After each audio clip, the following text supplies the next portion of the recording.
Mereka bilang durhaka pada ibu adalah pintu azab paling cepat. Tapi aku, Udin, tak pernah percaya itu. Karena menurutku hidup baik-baik saja tanpa harus nurut segala kemauan orang tua.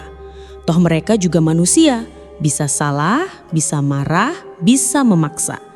Tapi ternyata aku keliru dan kesalahanku tak bisa aku tarik kembali. Udin, remaja 20-an tahun, hidup bersama ibunya, Bu Tini, di rumah sederhana peninggalan almarhum ayahnya. Sejak kecil, ia merasa dikekang dan dibebani harapan yang terlalu besar.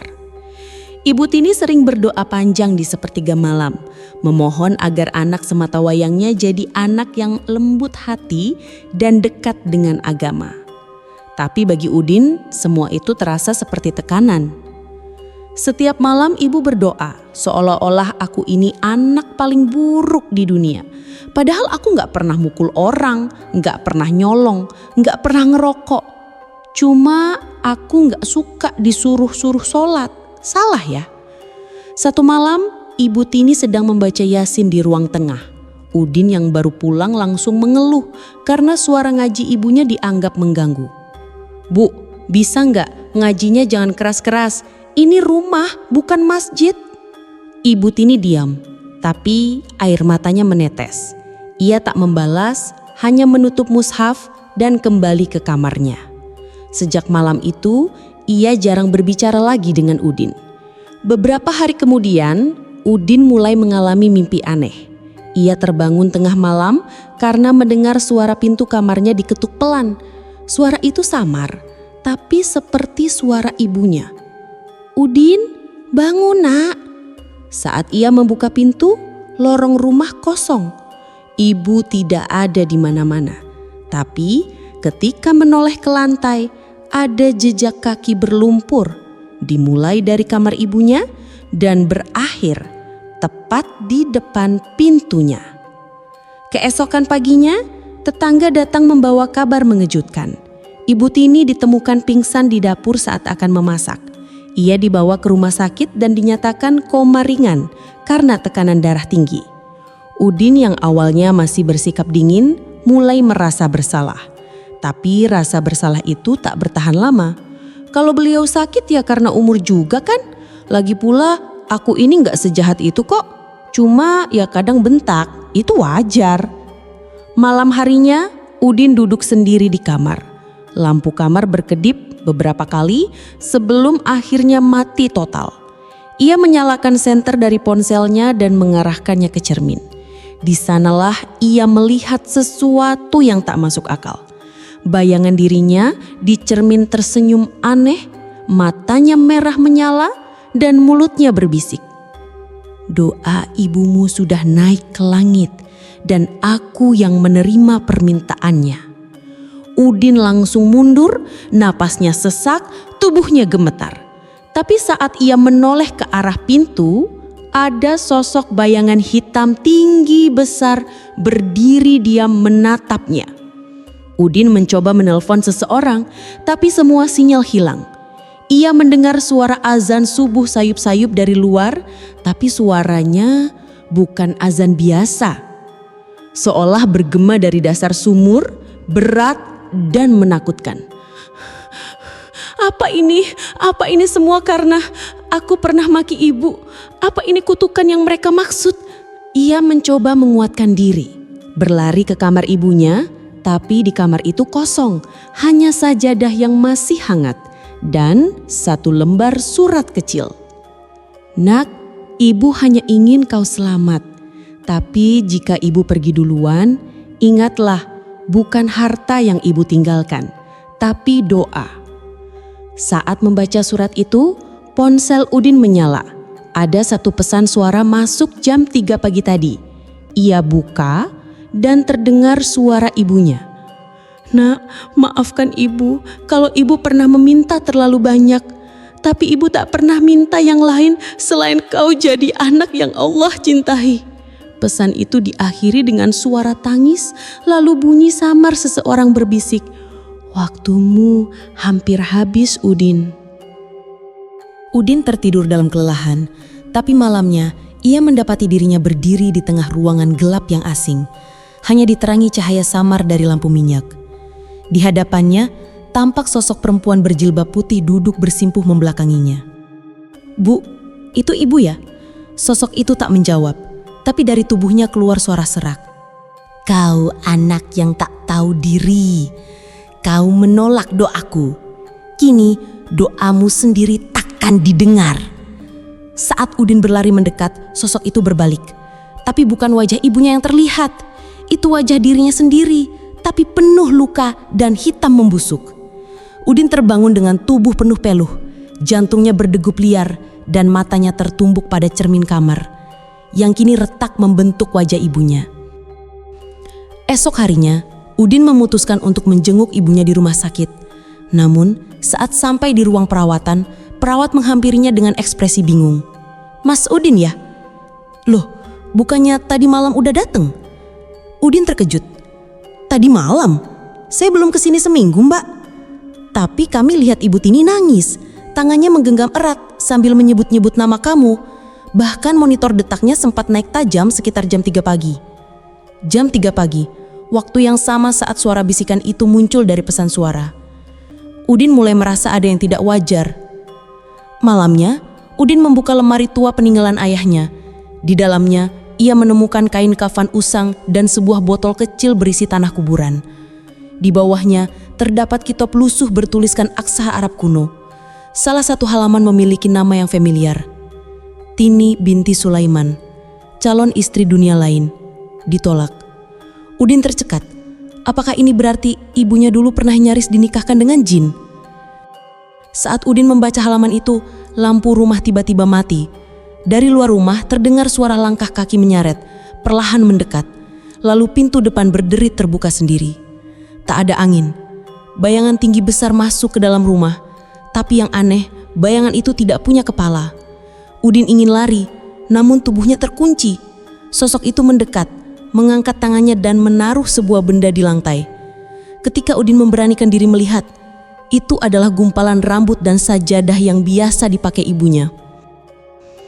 Tengah malam, Udin berdoa, bukan karena iman, tapi karena takut. Untuk pertama kalinya, ia bersujud dengan air mata mengalir. Namun suara asing menyelusup di antara zikirnya. Sudah terlambat.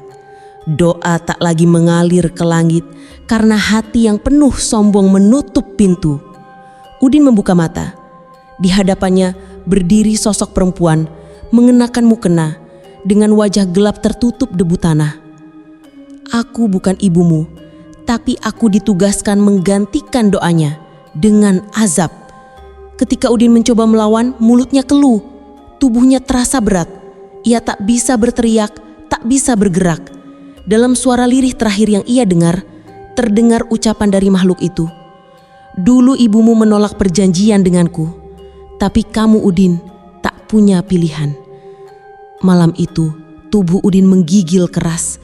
Ia terbangun di luar rumah, tanpa ingatan bagaimana bisa sampai di sana. Tapi yang membuatnya merinding, di dadanya terukir tulisan kuno, tinta merah seperti darah, bertuliskan satu kata, "Pengganti." Dan sejak itu, dunia yang aku kenal seolah menghilang. Setiap langkahku terasa berat, setiap bayangan mengintai.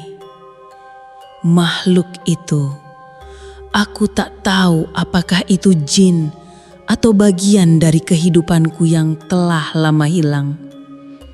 Tapi yang pasti, semuanya berubah. Rumah ini yang dulu terasa seperti tempat yang aman, kini menjadi gerbang menuju dunia yang gelap dan menakutkan. Udin berdiri di depan cermin kamar, mencoba mencari arti dari tulisan aneh yang muncul di dadanya. Tangannya gemetar saat menyentuh tinta merah itu. Apa ini? Kenapa aku merasa ada sesuatu yang mengalir di dalam tubuhku? Aku bukan aku lagi kan? Dia menatap bayangan dirinya sendiri, namun wajahnya tampak kabur, tak jelas. Rasanya seperti ada sesuatu yang menghalangi, sesuatu yang lebih gelap dari sekedar kegelapan malam. Tiba-tiba di sudut cermin muncul bayangan ibu. Tapi bukan ibu yang Udin kenal. Ibu Tini yang ia lihat dalam bayangan itu hanya tersenyum sinis. Wajahnya seperti terbakar, kulitnya mengelupas, mata merah menyala. "Nak, jangan lari dari takdirmu. Kau adalah pengganti yang aku pilih." Udin terlonjak mundur, tubuhnya tersentak. Ia merasa pusing, seolah dunia berputar. Dan tiba-tiba cermin itu retak dengan suara keras. Keesokan harinya, Udin kembali ke rumah sakit untuk mencari tahu lebih banyak tentang ibunya. Namun yang ia temukan malah lebih mengerikan dari yang ia duga. Perawat yang menjaga kamar ibunya mengaku bahwa Ibu Tini sempat berbicara sebelum koma. Ibu Tini sempat mengatakan, "Jangan anakku, jaga dia dari janjiku. Jangan biarkan dia jadi seperti yang kutinggalkan." Udin merasa seluruh tubuhnya terhuyung. Janji ibu? Apa maksudnya? Di luar ruangan, seorang nenek tua yang dikenal sebagai penjaga rumah sakit mendekatinya. Wajahnya tua, namun matanya tajam. "Anakku, jika kau ingin tahu apa yang terjadi dengan ibumu, kau harus masuk lebih dalam ke dunia ini. Kau takkan pernah bebas dari kutukan itu jika tak mengetahui yang sebenarnya." Udin merasa bingung, namun ia mengikuti nenek tua itu menuju ruang bawah tanah rumah sakit yang terlupakan. Begitu mereka turun, udara terasa semakin berat dan suasana mulai berubah. Di dalam ruang gelap itu, Udin melihat sebuah lukisan besar yang menggambarkan ibu dan seorang pria berjubah hitam sedang berhadapan. Ibu Tini pernah hampir dijadikan istri dunia lain, tapi dia menolak. Dan sekarang kau, anaknya, harus menerima apa yang ia tolak. Udin terdiam, tak tahu apa yang harus dikatakan. Saat itu nenek tua itu membuka mulutnya dan berkata, "Kau adalah anak dari pilihan yang harus ditebus. Ibumu menolak perjanjian dengan dunia gaib, namun tanpa sadar ia memberi kesempatan padamu. Kamu yang akan menyelesaikan semuanya." Di saat yang sama, ruangan gelap itu berubah. Dinding-dindingnya seperti bergerak dan sebuah pintu besar dengan ukiran rumit muncul di depan Udin. Pintu itu terbuka perlahan dan terdengar suara-suara aneh seperti bisikan dari berbagai arah. "Jangan lewatkan kesempatan ini, Udin. Masuklah ke dunia yang ibumu tinggalkan dan cari tahu kenapa dia memilih untuk melindungimu." Dengan langkah ragu, Udin melangkah maju memasuki gerbang itu. Begitu ia melewatinya, ia merasakan dunia di sekitarnya terubah total. Dunia yang familiar kini menjadi gelap, kabur dengan langit yang berwarna merah darah. Tanahnya pecah-pecah dan udara terasa sesak. Di hadapannya ada tempat yang tidak bisa dikenali. Ada patung-patung raksasa, tiang-tiang besar yang terbuat dari batu hitam, dan sebuah 5 gerbang besar yang mengarah ke arah berbeda. Ini dunia ibumu, Udin, tempat di mana ia harus memilih antara dunia manusia atau dunia yang lebih kekal. Saat Udin melangkah lebih dalam, ia melihat bayangan ibu lagi. Kali ini lebih jelas. Ibu Tini berdiri di hadapannya, namun wajahnya tak lagi manusiawi. Matanya penuh dengan air mata darah. "Aku pernah hampir menjadi bagian dari dunia ini, Udin. Tapi aku memilihmu. aku memilihmu untuk melawan kutukan ini dan aku memilihmu untuk melindungi anak-anak lain dari jalan yang salah. Tiba-tiba suara gemuruh menggelegar. Dari gerbang yang satu muncul sosok yang sangat besar dan mengerikan, sebuah jin yang menyeringai belar. Tubuhnya terlihat seperti manusia, tapi jelas bukan manusia. Ibumu menolak kami, tapi anakmu adalah pengganti yang kami cari. Sekarang saatnya kau bayar hutang ibumu. Udin terdiam. Jin itu melangkah maju dan dengan suara berat berkata, "Ibumu memilih tidak ikut. Sekarang kamu yang harus kami terima. Hanya ada satu cara selamat. Ikuti jalan ini dan terima takdirmu." Namun sebelum jin itu bisa mendekat, bayangan Ibu Tini muncul lagi, memegang tangan Udin dengan lembut. "Ingat Udin, aku memilih melindungimu. Jangan menyerah. Kekuatanmu ada pada hatimu dan pada doa yang tak pernah berhenti." Suara itu bukan hanya memanggil nama Udin, tapi menangis dan mengaduh seperti mayat yang belum dikuburkan. "Bu Tini, anakmu datang, tapi tidak sendiri." Apa maksudnya? Dan siapa yang mengetuk pintu rumah Bu Tini setiap malam padahal anaknya sudah dikubur? Sejak Udin dikuburkan, rumah Bu Tini tidak pernah lagi sepi. Malam hari, suara langkar kaki menyeret persis seperti tubuh yang setengah hidup selalu terdengar mengelilingi rumah. Yang lebih menyeramkan lagi, ada bau anyir darah dan tanah basah yang setiap pagi muncul di depan pintu. Pak RT sempat datang dan membawa warga, tapi saat mereka menyapu halaman, mereka menemukan seutas tali pocong lengkap dengan tanah kuburan yang masih segar di ujungnya. Bu Tini hanya bisa menangis, bukan karena takut, tapi karena firasatnya berkata anaknya belum tenang. Malam Jumat itu, Bu Tini memberanikan diri membuka pintu saat suara ketukan terdengar 3 kali. Krek! Pintu terbuka, tapi tak ada siapapun di sana. Hanya ada sebuah sajadah terbentang sendiri dan di atasnya foto Udin sedang menangis dengan mata putih melotot. Bu Tini pingsan seketika. Tetangga yang menolongnya mengatakan satu hal. "Bu, maaf, tapi kami melihat sesuatu semalam.